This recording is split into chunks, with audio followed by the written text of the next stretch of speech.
ایک بات جو بڑی خاص ہے جو میں سمجھنا چاہتا ہوں کہ ہم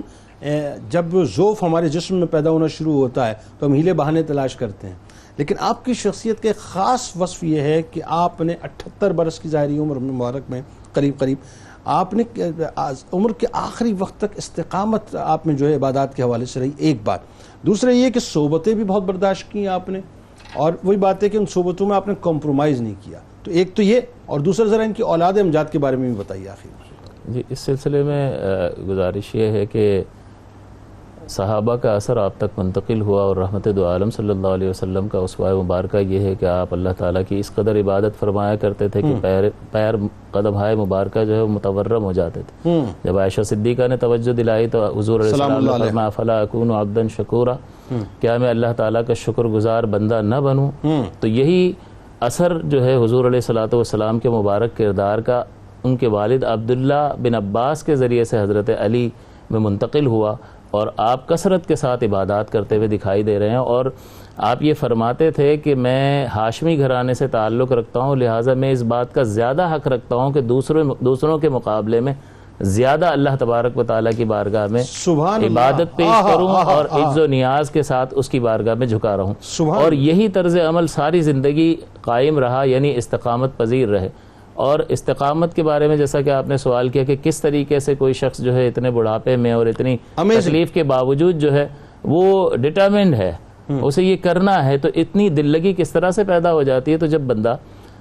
کلمہ طیبہ پڑھ کر اللہ کی توحید کا اقرار کرتا ہے تو توحید کا تقاضا یہ ہے کہ اب اللہ کو پہچاننا شروع کرو، اور اللہ تعالیٰ کی معرفت جس قدر بڑھتی چلی جائے گی اللہ تبارک و تعالیٰ کی ذات پاک ہی مرکزیت اختیار کرتی چلی جائے گی، اور بندہ اس پر توکل زیادہ سے زیادہ جتنی معرفت اس کی صفات کے ذریعے سے اس ذات پاک کی حاصل ہوگی، اس ذات پاک پر بھروسہ بڑھتا ہی چلا جائے گا۔ اور اللہ تبارک و تعالیٰ واجب الوجود تمام صفات کمال کا جامع ہے۔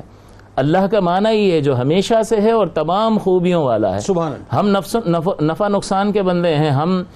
نفع تلاش کرتے ہیں، بھائی کوئی اچھا ڈاکٹر بتا دو، کوئی اچھا کاریگر بتا دو، تو اچھائی ہم ہر جگہ ڈھونڈتے ہیں، اور اس اچھائی اور کمال سے ہم فائدہ حاصل کرنا چاہتے ہیں۔ تو جب اللہ تعالیٰ کی معرفت انسان کو اس کی حیثیت اور کوشش کے مطابق جب حاصل ہوتی ہے تو اللہ تعالیٰ ہی اس کا مرکز نگاہ اور مطبع نظر اور نصب العین بن جاتا ہے۔ جب اللہ ہی نصب العین بن جائے کہ وہی کمال والا ہے اور باقی جو کچھ بھی ہے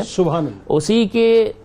وجود دیے سے وجود پذیر ہوا، اور جس میں جو کچھ کمال ہے اسی کے امر کن کا فیض ہے۔ اس کا مطلب یہ ہے کہ وہی ذات پاک ہے جو کمال والا ہے۔ پھر ایسی صورت میں جب اس کے کمالات کو بندے نے پہچان لیا، اس کی جس قدر معرفت حاصل کر لی، تو اس معرفت کا نتیجہ یہ نکلتا ہے کہ بندہ اللہ کی بارگاہ میں جھک جاتا ہے، پھر اس کا دل کہیں اور لگتا ہی نہیں ہے۔ تو یہ وہ نتیجہ ہوتا ہے کہ صفات کمال کا تصور اور صفات کمال کا زیادہ سے زیادہ علم جب حاصل کرتا ہے بندہ تو اللہ کی معرفت حاصل ہوتی ہے، اور پھر یہ استقامت، یہ اللہ کی معرفت ہی بندے میں وہ طاقت اور قوت پیدا کر دیتی ہے کہ پھر کوئی تکلیف اسے تکلیف محسوس نہیں ہوتی، بلکہ اس تکلیف میں بھی اسے لذت حاصل ہوتی ہے۔ یہی وجہ ہے کہ آپ آخری عمر تک جو ہے وہ عبادات میں مستغرق نظر آتے ہیں، ہر درخت کے پاس 2-2 رکعتیں، روزانہ 1000 رکعتیں۔ تو اتنی کثیر جب عبادت بندہ کرے گا تو اس کا مطلب یہ ہے کہ پھر وہ دن میں دوسرا کوئی کام نہیں کر رہا، بس اللہ ہی اللہ، من کان للہ کان اللہ لہ، جو اللہ کا ہو جاتا ہے پھر اللہ اس کا ہو جاتا ہے۔